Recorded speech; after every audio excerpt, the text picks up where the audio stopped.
এখানে আমাদের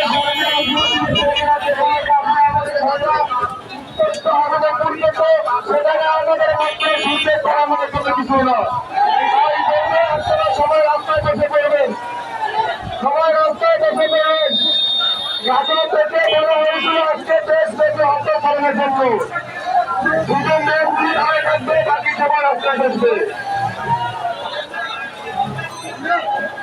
সবাই বসে পড়বেন।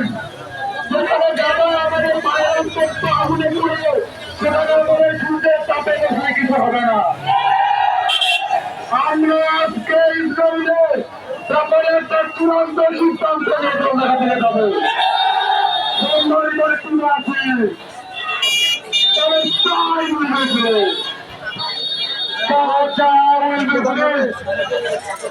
সুন্দরী করে তুলে আছে। তাই সবাই বসেন নাই, তারা করে বসেন নাই। আমরা আমাদের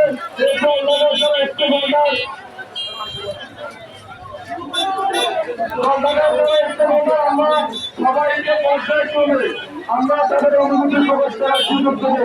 তারা ইচ্ছে না, তাদেরকে না দিলেই নয়, তারা অনেকজন মানুষের প্রতিনিধিত্ব করে, আমরা তাদের কথা বলার সুযোগ দেবো। এই জন্য তাই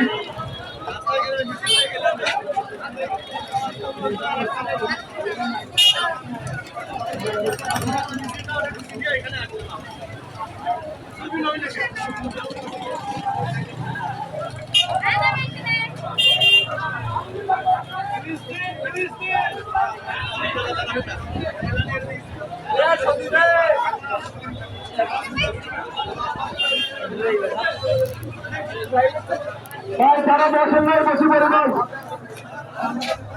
আমরা হচ্ছে প্রোগ্রামটা অনেক সুন্দরভাবে করছি, শুধু আমরা সুশৃঙ্খলভাবে শেষ করবো। আমরা আবারও বলছি, আমরা জলঢাকাবাসী আজকে ইসরায়েলের বিরুদ্ধে একটা চূড়ান্ত সিদ্ধান্ত নিয়ে মাঠ ছাড়বো ইনশাআল্লাহ।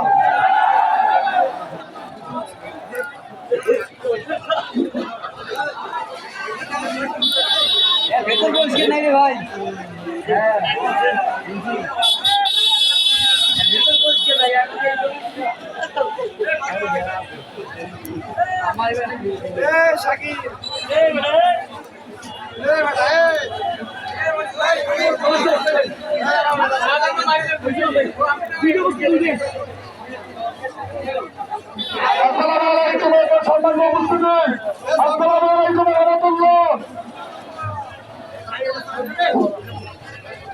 ফিলিস্তিনের রাফা গাজার যখন আমাদের ভাইয়ের শরীরে আত্মনে ঘুরে গেল তখন আমরা মুসলমান তাদের পাহাড় কাঁধে নিয়ে জমিনে বিতরণ করতেছি।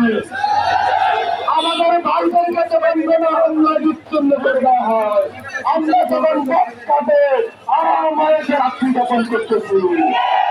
সব থেকে চিত্র লাগে যখন একজন ইঞ্জিনে আওয়াজ এলে তখন ব্যক্তিনাশক হয়ে যায়, তখন প্যালেস্টাইনে কাতার মায়ানমারে আমাদের মুসলমান ভাইদেরকে হত্যা করা হয়, তখন বিশ্ব মুসলমান বলে থাকে। আমরা আজকে আন্দোলন চূড়ান্ত সিদ্ধান্ত নিয়ে যাব। আমরা ইসরায়েলের যে পণ্য ক্রয় করি